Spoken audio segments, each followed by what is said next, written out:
오늘 말씀 보겠습니다. 오늘 말씀은 빌레몬서 1장 16절 말씀입니다. 신약성경 336페이지에 있습니다. 빌레몬서 1장 16절 말씀. 한 구절이니까 우리 함께 한 목소리 읽겠습니다. 이제부터는 그는 종으로서가 아니라 종 이상으로 곧 사랑받는 형제로 그대의 곁에 있을 것입니다.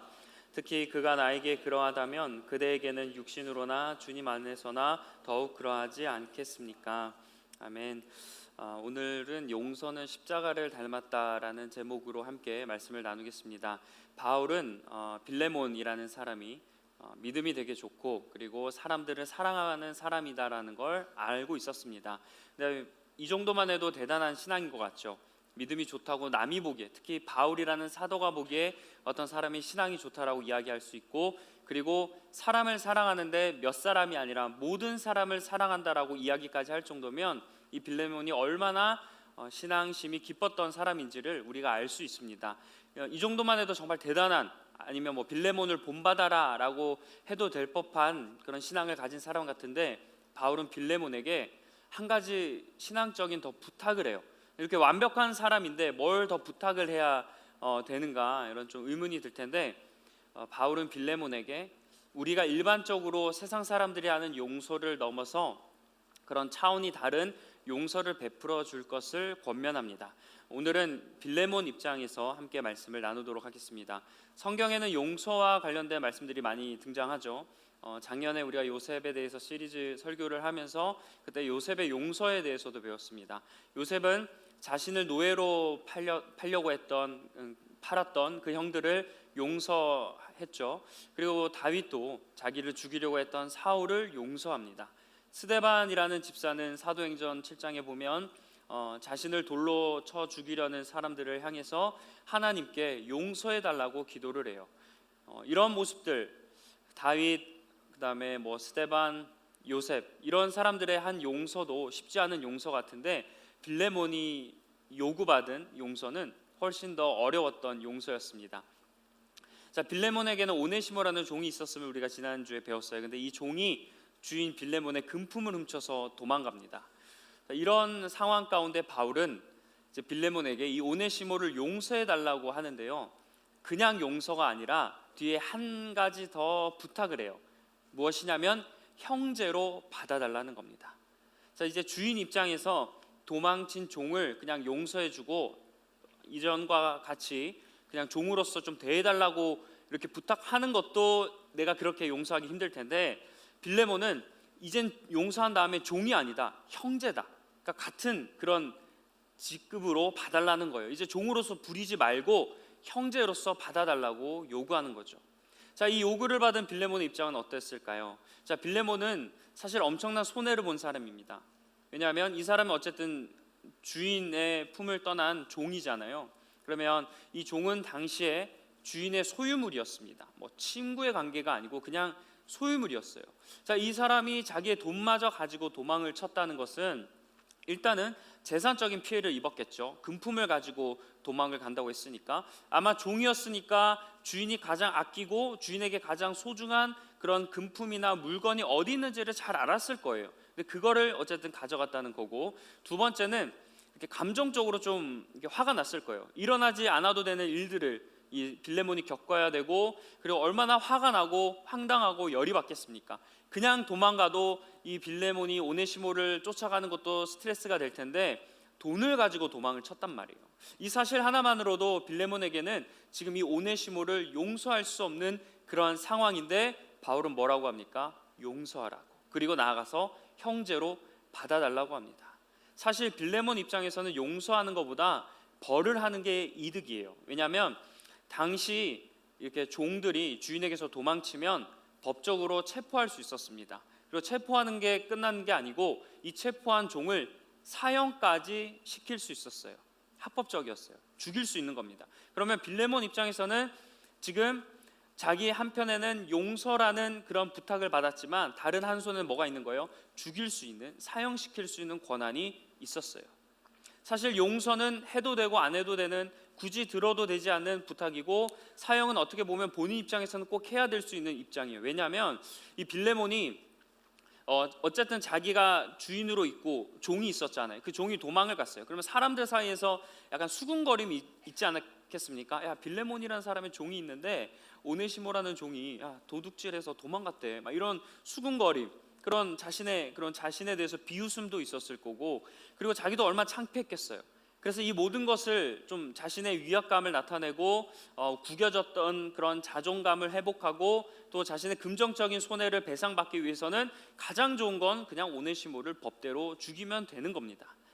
이런 상황에서 오네시모를 바라보는 빌레몬의 생각은 어떠하겠으며, 더불어서 이런 걸 요청하는 바울을 빌레몬이 어떻게 쳐다봤을까요? 자, 근데 이 바울 입장에서 이야기했지만 빌레몬 입장에서는 바울이 섭섭할 거예요. 왜냐하면 좀 자신을 공감해 주길 원하지 않았을까요? 바울 정도면 내가 지금 이렇게 어떻게 보면 억울함을 당하고 화가 난 일이 있으면 좀 공감해 주고, 이렇게 얼마나 너가 열받겠냐, 좀 혼을 내라, 이제 다시는 그런 일 없도록 좀 이렇게 본때를 보여줘라, 이런 말이라도 그렇게 했으면 그래도 빌레몬이 조금은 위안이 됐을 텐데, 그런 말을 하나도 하지 않아요. 일체하지 않고 딱 처음 하는 말이 용서하고 형제로 받아달라는 말이었습니다. 이런 상황을 종합해 봤을 때는 빌레몬이 오네시모를 용서할 수 있는 건 쉬운 상황이 아니었다는 거예요. 자존심, 체면, 이것뿐만 아니라 재산과 여러 가지 권리, 마땅히 할 수 있는 권리, 내가 이것을 싸워서 이겨내는 법적 재판을 가서 얻어내야 되는 권리가 아니고 그냥 마땅히 누릴 수 있는 권리마저 다 포기해야 하는 상황이었습니다. 그러나 이런 상황에 모든 것을 알았지만 바울은 용서하라고, 그러면서 용서에서는 당연히 너의 권리들을 포기하라고, 그리고 그게 너에게 손해가 된다 할지라도 용서하고 받아주라는 바울의 권면이 바로 오늘 본문 말씀입니다. 자, 우리가 이 말씀을 딱 들었을 때 사실은 나도 다른 사람을 용서해야 된다는 것쯤은 누구나 다 알아요. 용서를 해야 된다고 누구나 다 알지 않습니까? 그러나 우리가 용서가 어려운 이유는 뭘까요? 일단 여러 가지 이유가 있겠죠. 사실 우리는 그리고 용서를 하기보다는 용서를 받길 원해요. 누군가 나를 용서해 줬으면 좋겠다, 누군가 나를 이해해 줬으면 좋겠다라는 마음은 있지만, 내가 누군가를 용서하고 누군가를 이해하는 일은 몇 배, 아니 비교할 수 없을 정도로 너무나 힘든 일입니다. 왜 그럴까? 용서하려면 일단은 자기의 자존심을 버려야 돼요. 내가 이렇게 뭔가 어려운 일을 당했을 때 합당한 만약에 대우를 받아야 된다, 빌레몬처럼 그것을 포기해야 될 때도 있고, 내가 잘못하지 않았는데 먼저 다가가서 용서해야 되는 일이 생기면 그것도 얼마나 억울하겠어요. 지금 빌레몬처럼 그런 억울함도 있고, 또 나는 잘못된 것은 무조건 바로잡고 말겠다는 그런 의로움도, 그런 정의감도 우리에게 있는 사람들도 분명히 있을 겁니다. 그리고 손해보는 게 너무나 싫고, 당연히 상대방이 잘못했으면 내가 잘못했다고 용서를 구하는 게 아니라 상대방이 먼저 나에게 용서를 구해야지, 그러면 내가 생각해 볼게, 이런 우리의 스탠스, 그런 입장들도 가지고 있어요. 그러다 보니까 용서하는 게 쉽지 않지만 바울은 그럼에도 불구하고 모든 것을 포기하고 용서하라는 입장을 계속해서 빌레몬에게 전하고 있습니다. 여러분, 오늘 이 말씀을 통해서 우리가 알 수 있는 용서의 특징은 손해를 감수하라는 거예요. 내 합당한 권리를 포기해야 한다는 겁니다. 심지어 내가 마땅히 받을 수 있고 누릴 수 있는 것들마저도 내려놓아야 한다는 거예요. 자, 이렇게 해야 하는 이유, 내가 왜 이렇게까지 용서해야 될까, 이런 생각이 들 때 이렇게 해야 하는 이유는 단 한 가지 이유밖에 없습니다. 예수님께서 그렇게 하셨기 때문이에요. 지금 우리가 종려주일, 그 다음에 고난주일을 보내고 예수님의 십자가 사랑을 묵상하는 시간이 있지 않습니까? 그런 우리가 따르는 주님, 우리가 믿는 주님, 예수님의 이름으로 모인 우리가 믿는 대상이 주님이기 때문에 우리가 그런 용서를 해야 되는 거예요. 자, 예수님을 한번 살펴볼게요. 예수님 높으신 분이셨어요. 하나님의 아들이셨습니다. 그런데 그분이 우리를 위해 낮은 땅에 사람의 모습으로 오셨다고 말씀하고 있죠.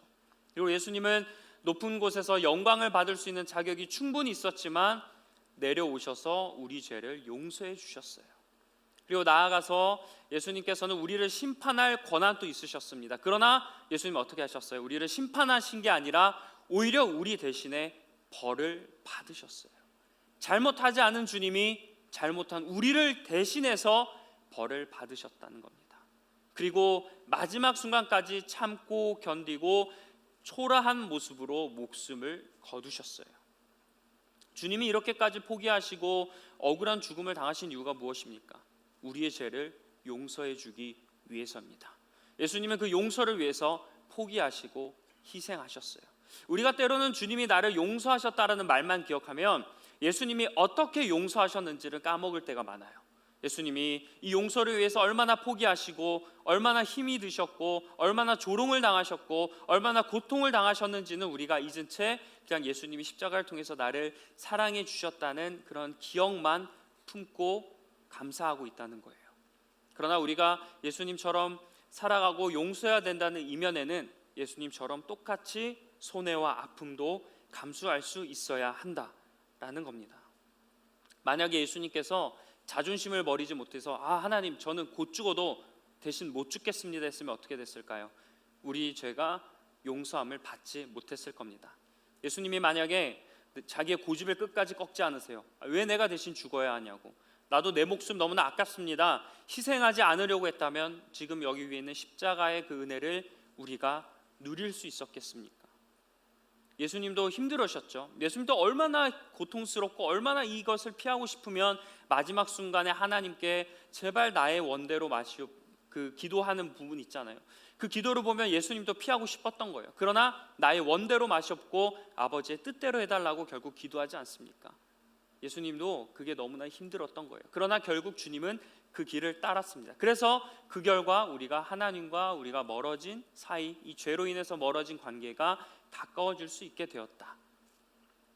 자, 성경에서는 용서에 대해서 이렇게 말씀합니다. 자, 골로새서 3장 13절 말씀인데요.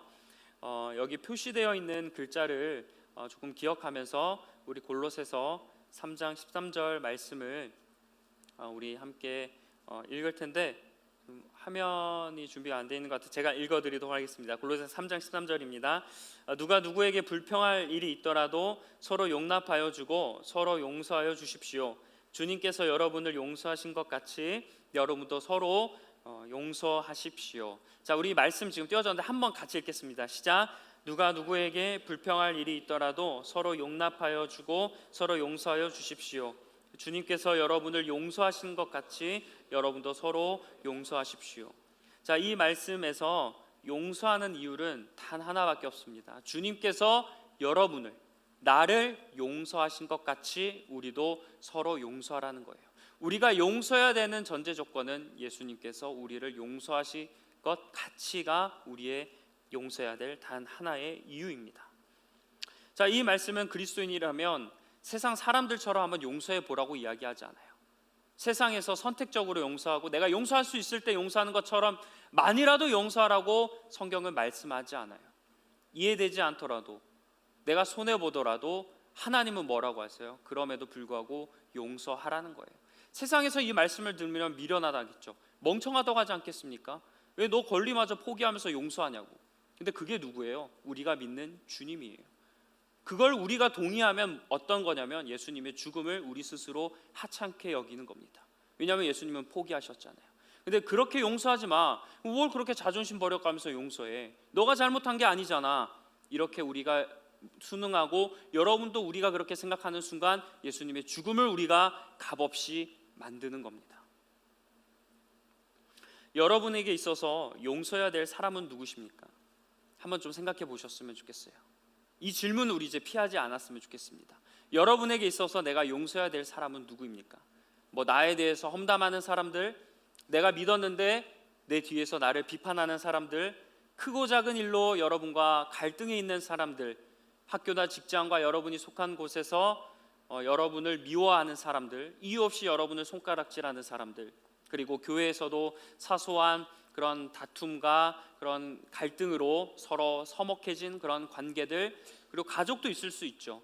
어렸을 때 여러 가지 부모님에 대한 불만족, 아니면 아픔과 상처, 가족들 간의 어려움, 이것을 통해서 부모님을 지금 용서하지 못하는 분들이 계실지도 모르겠습니다. 여러분이 용서하지 못하는 사람을 한번 쭉 떠올려 보시길 바래요. 그리고 한 가지 더 있습니다. 여러분이 용서를 위해서, 그 사람을 용서하기 위해서 여러분이 포기해야 될 것은 무엇인지도 같이 떠올려 보셨으면 좋겠어요. 내가 옳고 그 사람이 틀렸다는 혹시 여러분의 생각들, 그리고 상대방이 먼저 사과를 하면 내가 그때 용서를 하겠다는 그런 마음, 그리고 저 사람은 원래 저런 사람이니까 그냥 내버려 두자고 생각하는 여러분들의 개인적인 판단, 그리고 내가 먼저 사과하기 싫은 그런 자존심이 있을 수도 있고, 그 사람을 용서하면서 드러나야 되는 나의 과거의 상처가 있을 수도 있겠죠. 그리고 내가 용서했을 때 다른 사람들이 수근수근거리는 그런 다른 사람들의 시선일 수도 있습니다.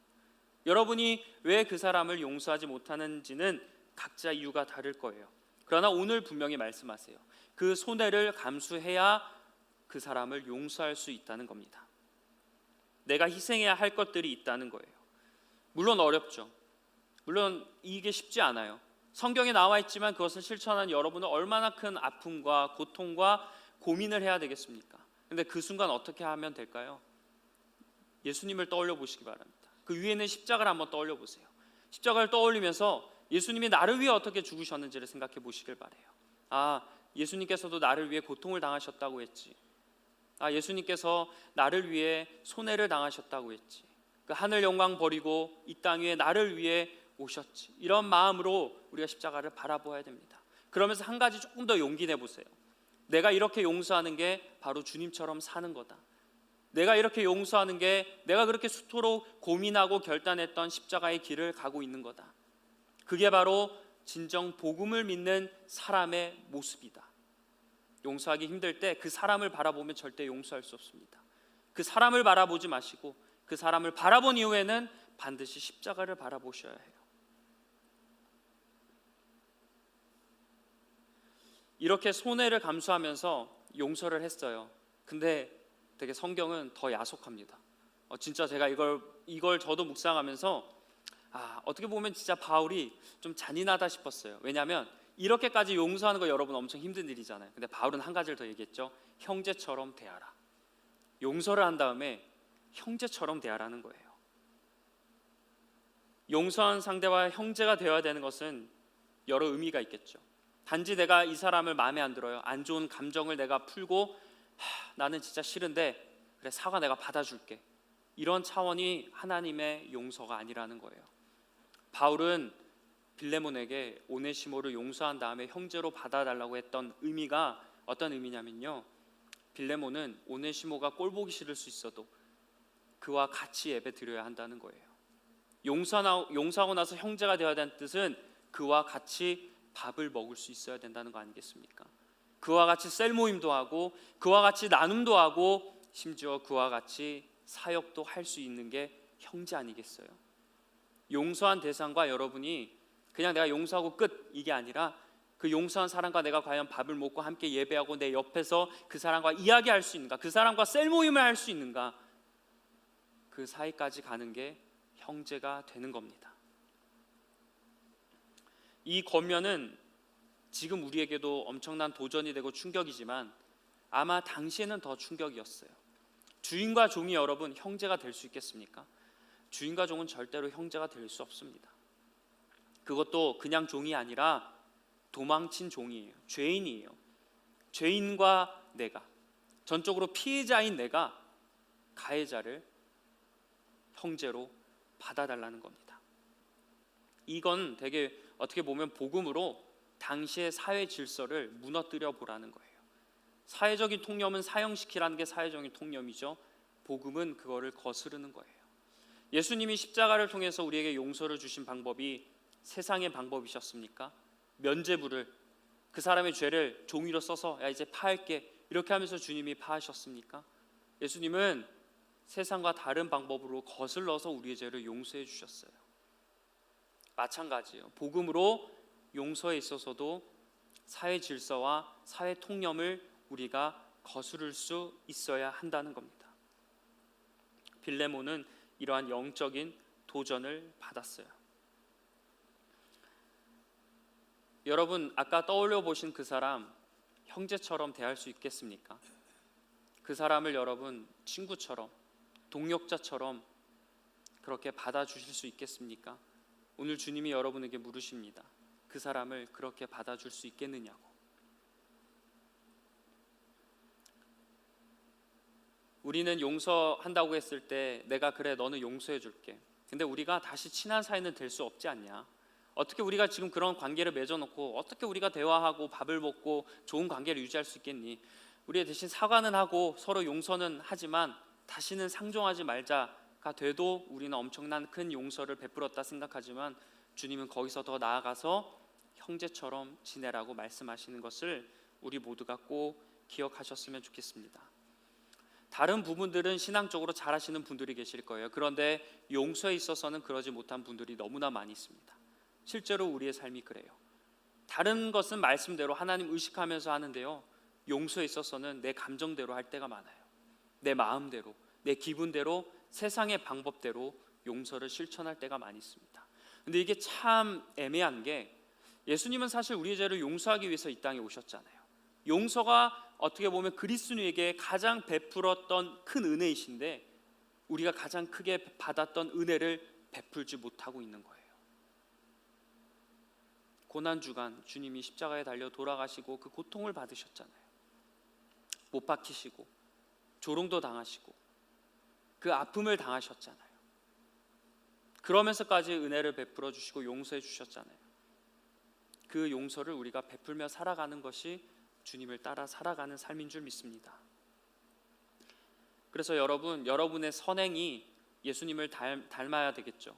여러분의 말과 행동이 예수님을 닮아야 됩니다. 우리의 생각이 예수님을 닮아야 돼요. 그러나 거기 하나만 더 추가하셨으면 좋겠어요. 우리의 용서마저도 예수님을 닮길 간절히 축복합니다. 우리의 용서마저도 이 위에 있는 십자가를 닮길 주님의 이름으로 간절히 축복합니다. 주님은 자신을 부인한 베드로를 용서하셨죠. 자기를 어떻게 보면 배신한 사람이잖아요. 완전 원수잖아요. 근데 예수님께서 베드로를 용서하실 때 그냥 용서하셨습니까? 베드로에게 가서 베드로 너 나 부인했지. 내가 용서는 해줄게. 근데 너 다시는 나랑 이렇게 관계 맺지 말자. 너 내 제자 아니다 이제. 그냥 너 갈 길 가라. 용서는 해줄게. 이렇게 하셨습니까? 예수님은 베드로에게 용서해 주신 다음에 그에게 계속해서 하나님의 일을 알 수 있는 사명을 주셨어요. 계속 관계를 맺으셨습니다. 제자로 품어주셨어요. 그리고 하나님도 마찬가지죠. 하나님도 구약의 이스라엘 백성들이 얼마나 큰 죄를 지으며 하나님을 버리고 떠났습니까? 수차례 하나님의 경고에도 백성들을 무시하면서 하나님께 죄를 지었습니다. 근데 하나님 그때 버리셨습니까? 징계는 하셨어도 버리지 않으셨어요. 왜요? 사랑하시기 때문에 계속해서 용서해 주십니다. 그렇게 해도 용서해 주시고 기회를 주시는 분이 우리가 믿는 하나님이에요. 이런 예수님과 하나님이 우리에게도 동일한 은혜를 베풀어 주셨음을 믿습니다. 그런 은혜를 받은 우리이기 때문에 우리도 동일한 은혜를 베풀며 살아가는 것이 내가 믿는 하나님을 증거하는 삶이고 내가 믿는 예수님의 거룩한 백성이자 자녀가 되는 길인 줄 믿습니다. 바울이 이런 부탁을 하면서 어떠한 생각을 했을까 좀 고민해 봤어요. 빌레몬이 할 수 있을까? 이게 과연 가능할까? 이런 어떤 마음이 들까? 왜냐하면 저도 말씀을 준비하면서 여러분 앞에서 제가 이 설교를 가지고 주제로 말씀을 전해도 될까 고민이 좀 됐거든요. 사실은 왜냐하면 솔직하게 말해서 용서를 아직도 못하는 분들도 계시고 용서가 쉽지 않잖아요. 그런 고민이 들면서 그냥 갑자기 스쳐 지나갔던 생각이 바울은 빌레몬에게 어떠한 마음으로 이 권면을 했을까라는 말씀을 보면서 쭉 묵상하다가 21절을 통해서 제가 하나 큰 깨달음을 얻었습니다. 바울이 21절에서 오늘 말씀 뒤에 21절에서 빌레몬에게 담대한 확신을 가지고 부탁을 해요. 이 확신이 무엇이냐면 빌레몬은 충분히 그것을 할 수 있다라는 확신을 가지고 이 빌레몬서를 썼습니다. 왜냐하면 빌레몬은 아까 믿음이 좋다고 했고 형제들을 사랑하는 사람이라고 했잖아요. 그것도 모든 사람, 가려서 사랑하는 게 아니고 모든 사람들을 사랑했다고 했어요. 그래서 그런 기대감을 가지고 오히려 바울이 빌레몬에게 요구한 것보다 빌레몬은 더 많은 사랑과 은혜를 베풀 것이라는 기대를 가지고 빌레몬서를 썼습니다. 빌레몬이 과연 동의할까? 혹시 이렇게 안 하면 어떡하지? 그런 걱정으로 오늘 빌레몬서를 쓴 게 아니에요. 바울이 빌레몬에게 이런 부탁을 한 다음 정말 빌레몬이 오네시모를 형제로 받아줬을까라는 그런 결말은 아쉽게도 빌레몬서에 등장하지 않습니다. 나와 있었으면 참 좋았을 텐데 결말이 나와 있진 않아요. 그러나 저는 빌레몬은 오네시모를 형제로 받아줬을 거라 확신합니다. 왜냐하면 성경에 나와 있지는 않지만 초대교회 전승, 그러니까 역사적인 어떤 기록에 의하면 빌레몬이라는 사람이 우리가 잘 알고 있는 에베소 교회의 감독이었다는 기록이 있어요. 에베소 교회 감독이 되었다. 교회 지도자가 되었다는 거죠. 물론 이 오네시모가 오늘 이 본문에 나오는 도망친 종과 동일 인물이지는 자세하게 기록되어 있지는 않아요. 근데 어떤 학자들은 동일 인물이었을 거라 추정합니다. 이 말 뜻은 뭐예요? 빌레몬이 오네시모를 용서했고 이 용서를 받은 오네시몬이 결국 교회의 지도자가 되었다는 겁니다. 이게 예수님의 사랑과 닮아 있어요. 예수님께서 베드로를 용서하시고 그 이후에 베드로가 거룩한 사도가 되어 이방인에게 복음을 전하는 예루살렘 교회의 또 중요한 역할을 감당하는 그런 사람이 되지 않았습니까? 빌레몬의 용서도 마찬가지예요. 오네시모가 결국 그가 거룩한 사명을 감당하는 사명자로 살아가게 했습니다. 세상이 주는 용서와는 차원이 다르고 결과가 너무나도 다른 그런 은혜가 우리가 베풀어야 하는 용서의 은혜예요. 우리가 사람을 살려야 된다는 말을 많이 하지 않습니까? 사람을 살리는 일이에요. 용서가. 내가 좋은 일을 베풀고 그 사람에게 필요한 일을 하는 것도 사람을 살리는 일이지만 그 사람을 용서하는 게 정말로 사람을 살리는 일입니다.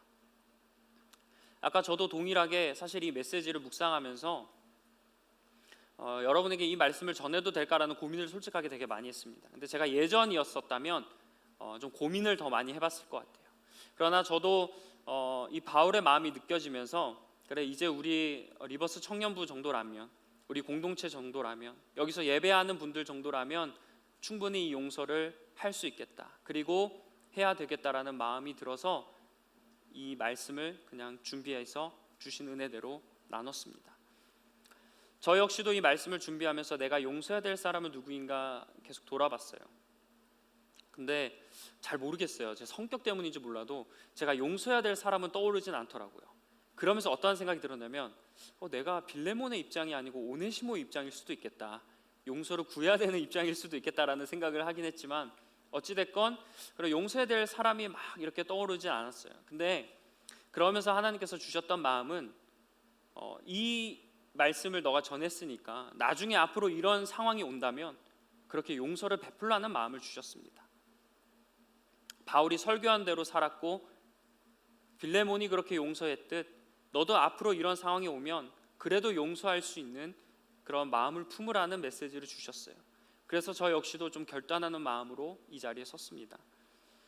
사랑하는 우리 리버스 청년 여러분, 그리고 함께 예배하는 모든 성도님들에게 오늘 말씀이 그냥 스쳐 지나가는 말씀이 되지 않았으면 좋겠어요.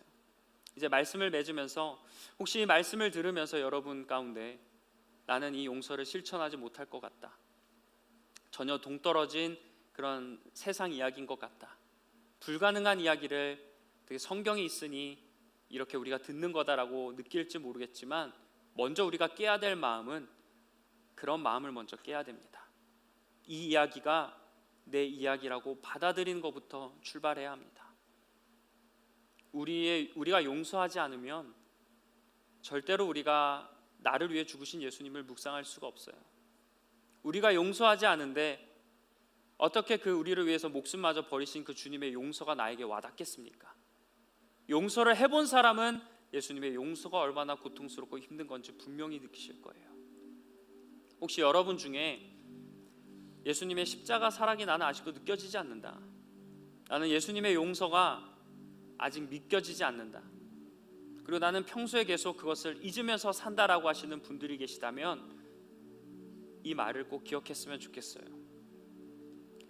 여러분이 하나님의 사랑, 그 십자가 사랑을 마주하는 순간은요, 여러분이 누군가를 용서하는 그 순간일 줄 믿습니다. 내가 누군가를 용서하는 그 순간 십자가를 지신 예수님을 마주하게 되실 거예요. 그냥 있으면 마주하지 못합니다. 이 말을 꼭 기억했으면 좋겠어요.